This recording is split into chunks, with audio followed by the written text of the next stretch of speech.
Daniel and Claire Thompson looked like the perfect couple. One hidden envelope exposed a shocking secret. Behind their picture-perfect marriage was another woman, another house, and two children who called Daniel Dad.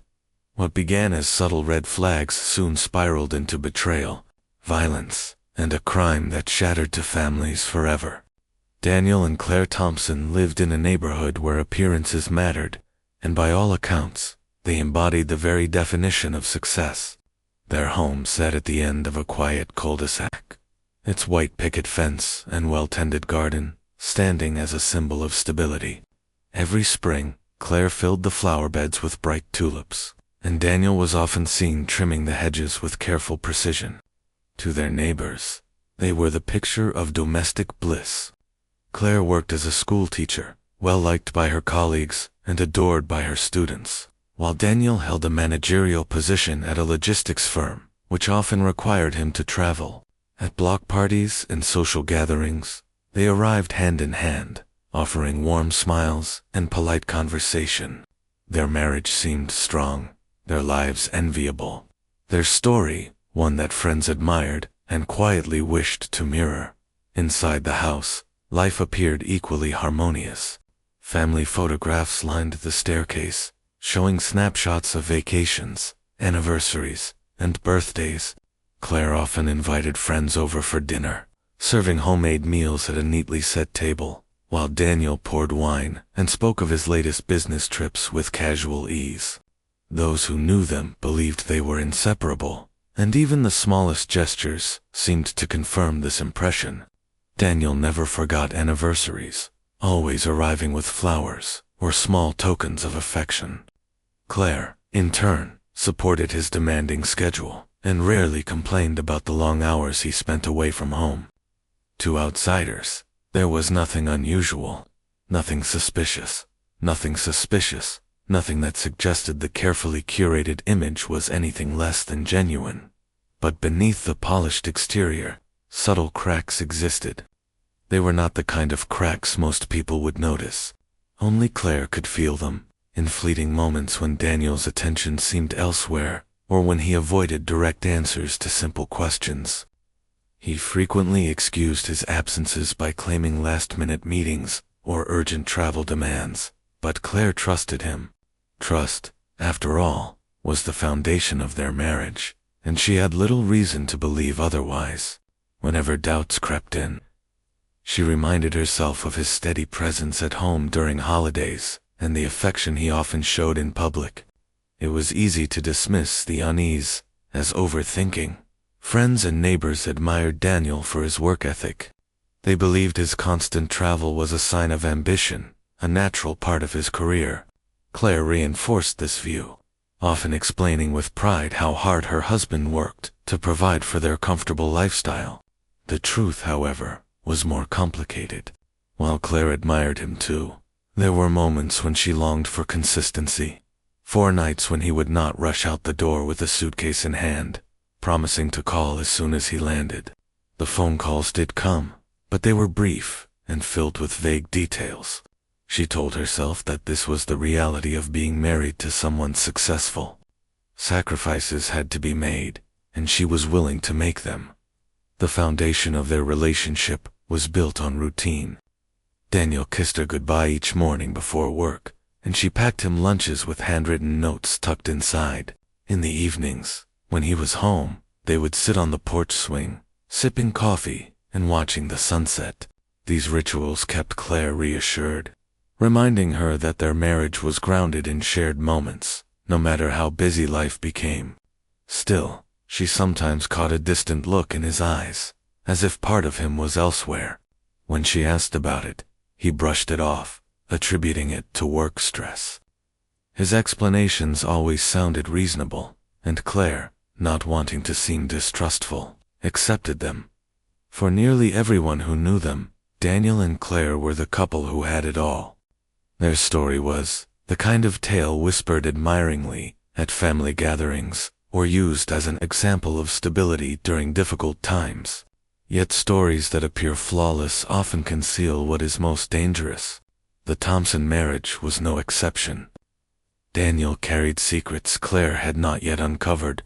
Secrets so carefully guarded that even the smallest clue had been hidden beneath layers of charm and routine. He knew how to maintain appearances, how to disarm suspicion, how to make his life look like something it wasn't. What no one realized, not Claire, not their friends, not their neighbors, was that Daniel's ability to play his part so convincingly would eventually lead to the unraveling of everything. They thought they knew about him, Claire continued, to live in this illusion of safety, unaware that her husband's loyalty was divided, his life carefully balanced between two worlds. The love she believed in was, in reality, a fragile mask, and while the mask held firm for years, the smallest oversight would soon bring the truth crashing into the open. For now, though, the picture remained perfect, and Claire carried on in the comfort of what she thought was certainty, never suspecting that her life was already entangled in a deception that would end in tragedy. Claire had always trusted Daniel, but as the years went on, small details began to trouble her. They were not glaring issues at first, more like tiny cracks forming in a wall that looked sturdy from a distance. Daniel's schedule had always been demanding, but recently his trips seemed to multiply without warning. He often packed his bags late at night, giving only brief explanations about urgent client meetings or company emergencies. Claire believed him, though unease began to settle in the back of her mind.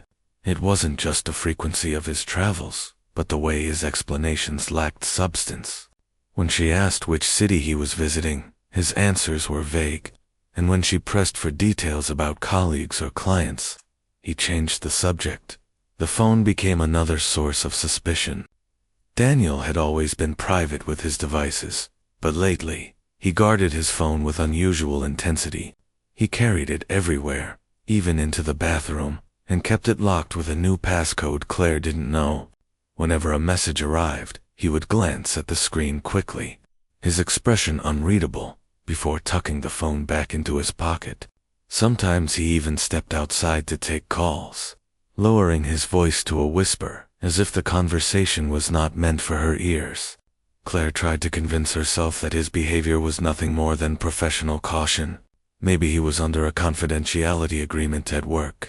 Maybe the company was handling sensitive information. These rationalizations comforted her, but only temporarily. There were also inconsistencies in his stories. Once Daniel claimed he had been in Chicago for a conference. Yet Claire noticed the airline stub in his jacket pocket showed a different destination. When she questioned him gently, he laughed it off, saying the company had rerouted him last minute. His charm and quick explanations always disarmed her, leaving her to wonder if she was being paranoid. Yet deep down, something about the mismatched details gnawed at her.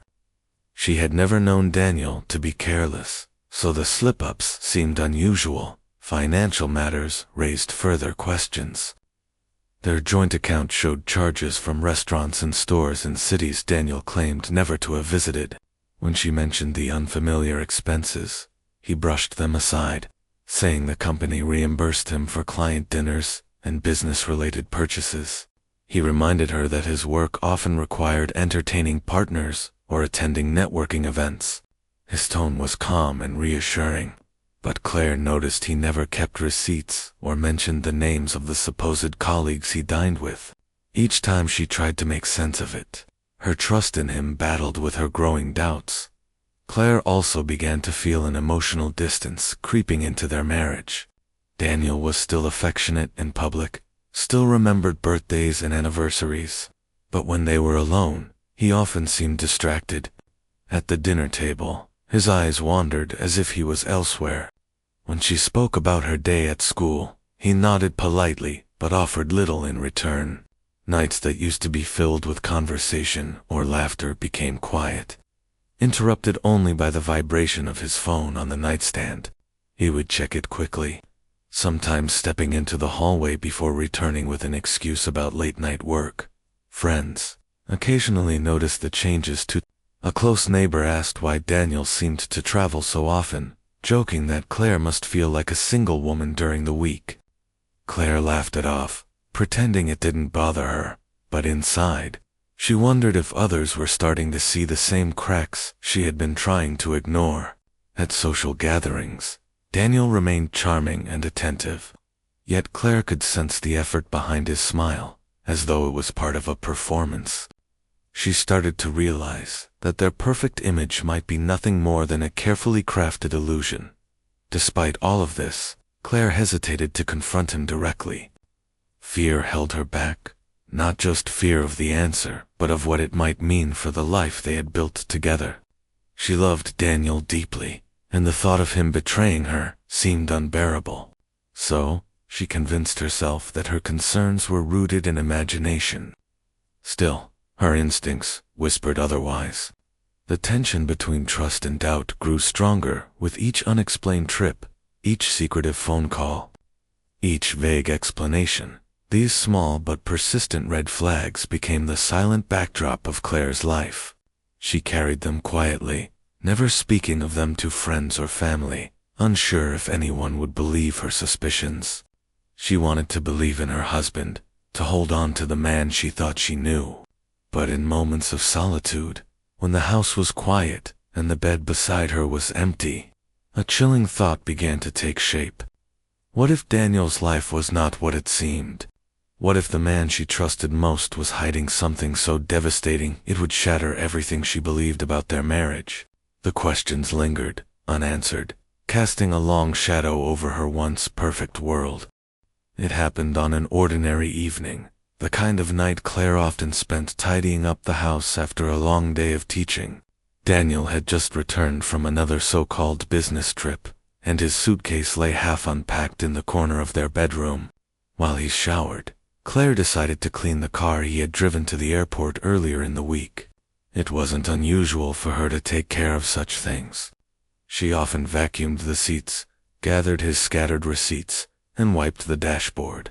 But this time, as she slid her hand beneath the driver's seat to retrieve a fallen pen, her fingers brushed against something stiff and rectangular. She pulled it out slowly, her heart giving a strange flutter. It was a thick, sealed envelope. The envelope wasn't labeled in any clear way, but the weight of it suggested there was more than just paper inside. She hesitated before opening it, a small voice in her head urging her to respect her husband's privacy. But the unease that had been building for months pushed her forward. She carefully tore the seal, and what spilled into her hands made her breath catch. Inside were school photographs of two children, a boy and a girl, their bright smiles frozen against colorful backdrops. At first, Claire thought it might be the children of a colleague, or perhaps family friends. She flipped the photographs over, searching for clues, and that was when she saw it. Scrawled neatly on the back was the emergency contact information. Daniel Thompson. Her hands trembled as she stared at his name, written so plainly as though it were a fact everyone should know. These weren't distant relatives. These children weren't the offspring of some coworker whose trust Daniel had earned. The photographs carried his name, binding him directly to them. Claire felt her pulse quicken. She set the images down, studying the faces. The boy looked to be around 7, the girl, maybe 5. They bore no resemblance to anyone she recognized. And yet, there was something unsettlingly familiar in the curve of the boy's smile, the shape of the girl's eyes. She slipped the photographs back into the envelope, her thoughts spinning wildly. A dozen rational explanations rushed to the surface, each one flimsy and desperate. Perhaps Daniel had volunteered at a charity and been listed as a contact. Maybe these were distant cousins he hadn't mentioned, or perhaps, in some convoluted way, this was part of his work. But none of those excuses settled her growing dread. The photographs didn't feel like a coincidence. They felt personal. For the rest of the night, Claire could hardly focus. She placed the envelope in her purse, too afraid of leaving it in plain sight. Every sound Daniel made in the shower, every step he took across the floor afterward, made her stomach twist. She smiled faintly when he walked into the room, trying to hide the storm that was brewing inside her. He looked the same as always, calm, composed, oblivious. He kissed her on the cheek and asked what was for dinner. His casual manner only deepened her fear. How could he act so normal while evidence of something so significant lay hidden in his car? When she was alone again later that night, Claire pulled the envelope from her purse and studied it once more. She examined the school's logo stamped on the corner of one photo, a small detail she hadn't noticed before. The name of the school was unfamiliar, located in another state. She whispered it under her breath, committing it to memory. That single clue opened a door to a darker possibility. Why would Daniel be the emergency contact for children attending school hundreds of miles away? The discovery weighed heavily on her in the days that followed. She went about her routine with quiet precision, teaching her classes, making dinner, and smiling politely at neighbors. Yet her thoughts always drifted back to the photographs. They became a haunting presence, tucked away in her handbag, as though they were waiting to reveal a secret she wasn't ready to face. She began to observe Daniel more closely, noting how often he checked his phone, how vague his travel details were, and how his eyes seemed to flicker with something she couldn't name. When she asked even the simplest questions, Claire knew she couldn't confront him yet. She needed to be certain of what the photographs meant. She couldn't risk accusing him only to be met with another smooth explanation that made her feel foolish for doubting him. Instead, she resolved to keep the envelope hidden and watch carefully for other signs. She reminded herself that truth has a way of slipping through the cracks, no matter how tightly someone tries to conceal it. In the quiet hours of the night, lying awake beside Daniel's steady breathing, Claire's mind replayed the children's faces, the boy's grin, the girl's innocent eyes. They weren't just strangers to her anymore. They were a mystery tied directly to her husband, a mystery she was determined to unravel. Though she didn't know it yet, that envelope was the first domino. The discovery she stumbled upon by chance would set into motion a chain of events that would drag her into a world of deception, betrayal, and danger she never imagined could exist within her marriage. Claire's investigation no longer felt like a cautious search for reassurance, but a desperate pursuit of truth. The photographs she had discovered in the envelope haunted her every waking thought, and the bank records and receipts she uncovered had already begun to strip away the layers of lies Daniel had wrapped around her. But it wasn't until she expanded her search into property records and phone histories that the picture finally sharpened into something undeniable. Her husband wasn't simply having an affair. He was living a double life. It started when she searched Daniel's name with minor variations online, including the use of his middle initial, something he rarely used. What emerged was a shock she could hardly process. His name appeared attached to the deed of a modest home in a small town 3 hours away, purchased 5 years earlier. It wasn't in his company's city of operations, nor was it a rental or investment property. It was a lived-in home, and the date of purchase overlapped perfectly with the increase in Daniel's business trips. Claire's chest tightened as she scrolled through the digital map of the neighborhood, the unfamiliar house staring back at her. The structure was modest, a single-story ranch with a small lawn and a driveway wide enough for 2 cars. She studied it for a long time before she finally printed the information and tucked it into her folder of evidence. She needed to see it for herself, even if the truth was more painful than she imagined.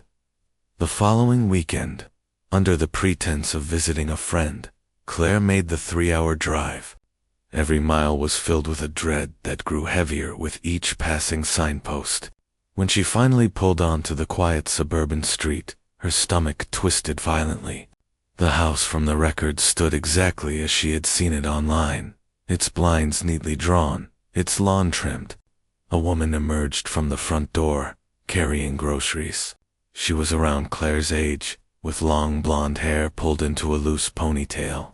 Moments later, 2 children darted across the yard, laughing as they chased one another. Claire froze, her hands gripping the steering wheel so tightly her knuckles whitened. She recognized the children instantly.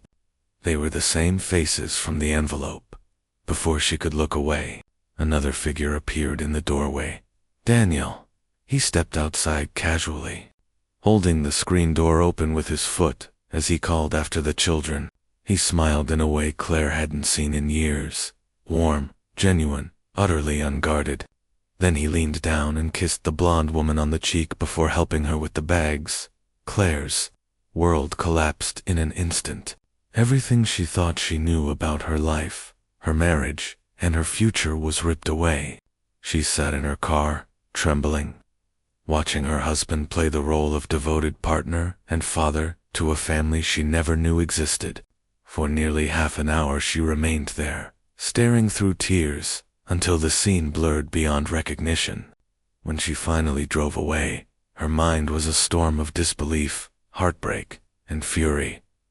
Back at home, Claire made a choice. She would not confront Daniel immediately. Instead, she would gather every shred of proof until his lies suffocated him. She hired a private investigator, explaining only the essentials. Within weeks, the investigator provided her with photographs, surveillance notes, and official documentation linking Daniel to the other woman, Rachel Miller, and the children, Ethan and Lily. According to records, he had been supporting them financially for years, splitting his time between Claire and Rachel with an ease that suggested long practice. Rachel, it turned out, believed Daniel was a widower rebuilding his life. She had no idea she was part of a deception so intricate and cruel. Claire stored the evidence in a locked drawer, but her behavior inevitably shifted. Daniel noticed her distant stares, her clipped responses, her sudden lack of enthusiasm when he described his fabricated trips. He began to sense her suspicion, and though he never confronted her outright, his tone grew sharper, his presence heavier. Their once-come home became a place of silent battles, neither acknowledging the truth simmering between them. The breaking point came on a stormy night. Daniel returned home earlier than expected, his shirt damp from rain, his mood dark. Claire had been sitting at the dining table, sorting through the investigator's photographs. She hadn't heard the door open until it was too late. Daniel's eyes fell on the spread of images, himself with Rachel, himself with the children, and, in that moment, the facade shattered completely. He demanded to know what she was doing, his voice low and dangerous. Claire tried to stand her ground, telling him she knew everything, but her words only inflamed him further. Years of carefully balanced deception had collapsed in an instant, and fear of losing both of his families drove him into a corner. His rage was immediate, unpredictable, and violent. Neighbors later reported hearing shouting, then a heavy crash, followed by silence. By morning, Claire was gone. Daniel told anyone who asked that they had argued, and she left in anger, but his story unraveled quickly. Her car was still in the driveway, her phone still on the counter, her purse untouched. It wasn't long before detectives grew suspicious. They traced Daniel's movements and discovered the second residence. When they knocked on Rachel's door, she was stunned. She had no idea Daniel had another wife, let alone that she was missing. Her shock only added to the mounting suspicion as the investigation deepened. Forensic teams uncovered inconsistencies in Daniel's alibi. Phone records placed him near a wooded area on the state border the night Claire disappeared. Weeks later, a search team discovered her shallow grave there. The evidence was damning. Fibers from Daniel's car matched material found at the scene, and soil samples from his shoes placed him at the site. The courtroom trial drew intense attention. Both families sat in stunned silence as prosecutors laid out the double life Daniel had led for years. Claire's relatives, shattered by grief, listened as the story of betrayal and murder unfolded.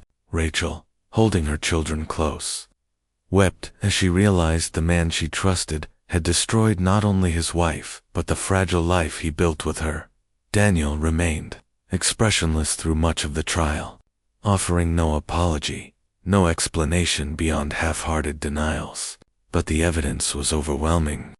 The jury deliberated only briefly before finding him guilty of murder. He was sentenced to life in prison, his carefully constructed worlds reduced to ruins. The aftermath left scars that could never heal. Claire's family mourned the loss of a woman who had trusted too deeply, who had uncovered the truth too late. Rachel faced the impossible task of explaining to her children that the man they called father was not only a liar, but a killer. The suburban community that once admired the Thompsons as an ideal couple was left shaken, forced to reckon with the reality that evil can hide in the most ordinary of lives. In the end, Daniel's secret life destroyed everyone around him. What began as a picture-perfect marriage unraveled into a chilling reminder that betrayal, when pushed to its limits, can turn deadly. Claire's discovery was not just the revelation of another family. It was the first step toward her own tragic end, and the final act of a man who believed he could live two lives without consequence.